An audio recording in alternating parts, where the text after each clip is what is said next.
A series of unflattering new revelations about Hillary Clinton and possible influence peddling have come to light.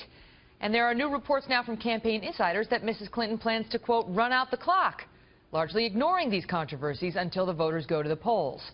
But our next guest has other plans. He says his website, WikiLeaks, is set to publish information that will not be helpful to Mrs. Clinton, and it may force her to respond. Moments ago, we had a lengthy and fascinating conversation with Julian Assange, co-founder and editor-in-chief of WikiLeaks. He only agreed to speak to us from an undisclosed location since he is currently wanted for extradition by Sweden, and he's under investigation by the U.S. government, too, for his role in the largest leak of classified documents in U.S. history. Here is part one of that exclusive interview. Watch. Julian, thank you very much for being here. So let's start with the additional information you have regarding Hillary Clinton. When can we expect this information? Well, we're working around the clock.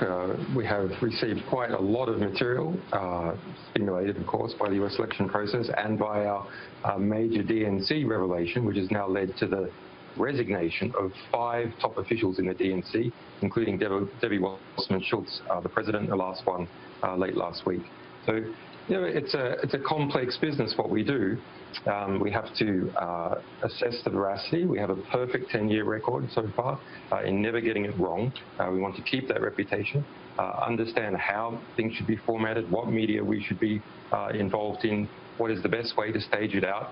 Do we accumulate everything, assess it, publish it all in one batch, or do we do several batches? The approach that we've decided to take is that we do several batches. But what, I mean, give us a general sense. I mean, are we going to see it before the November 8th election? Yes, absolutely. I mean, in the case of the DNC leaks, for example, we pushed as fast as we could to try and get it in before the Democratic nomination conference, because obviously people have a right to understand who it is that they're nominating and what sort of process was involved. And the same is true here for the U.S. electoral process. People involved in that election have the right to understand who it is they're electing. Now, you've seen it, right? Can you tell us how significant you believe it is? I mean, compare its significance to what we saw released by WikiLeaks in July. Well, I don't want to scoop ourselves. We have a lot of pages of material, thousands of pages of material. So, no, I have not read every single page.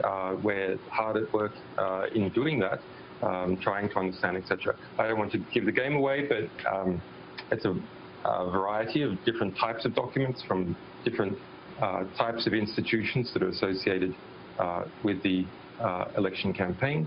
Some quite unexpected angles that are you know, quite interesting, some even entertaining.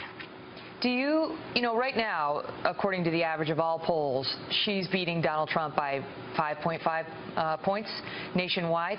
She's way ahead of him in most of the swing states, not all. Do you believe the information in your possession could be a game changer in the U.S. election? I think it's significant.